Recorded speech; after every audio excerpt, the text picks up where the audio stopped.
allegedly programmed machines na kahit sino ang iboto mo ang lumalabas abalos na minsan hindi nagre-rehistro ng sino mang senador. Yung iba naman bumoto ng 100 pero overvote na ang sinasabi.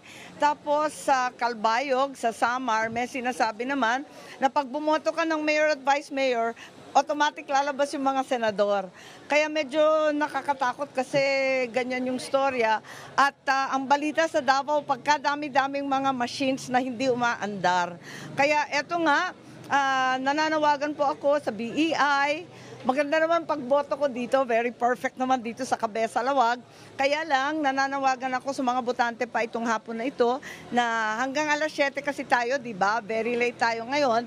Eh kung ganon, pwede ba i-check ninyo ng maigi lahat ng gagawin, tignan ninyo ng maayos yung resibo ninyo, maging makulit kayo at mapansin. At kinakailangan kung may reklamo, alam ko na bawal ilabas yung cellphone mo at kukunan mo, bawal yon, magagalit yung ating BEI. Pero kung magre-reklamo ka, may proseso. Sundan lang yung proseso, sabihin mo, may reklamo ka, may disparity, pagkatapos papipirmahan ka. Kaya kinakailangan nandito sa atin yan. As we all know, it's the very first time that we have a new technology provider. Hindi na Smartmatic, yung hinihinalang Smart Magic dati.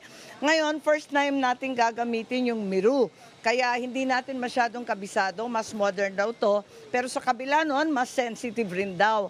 Kaya alamin natin at manmanin natin maigi kasi ang boto natin ay isang karapatan na binigay ng ating salinlahi. Naku, nakakapagod na yung investigasyon. Hindi na ako nakapagkampanya sa kaka-imbestiga. Tignan natin lahat ng reklamo. Kaya lang, ang daming complaint na walang detalye.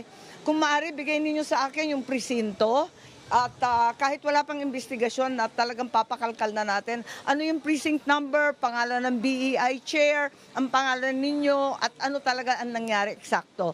Para maliwanag at magawa ng paraan na tignan yung presintong yun kaagad-agad at kung kailangan i-repair, i-pull out yung machine, gawin na rin.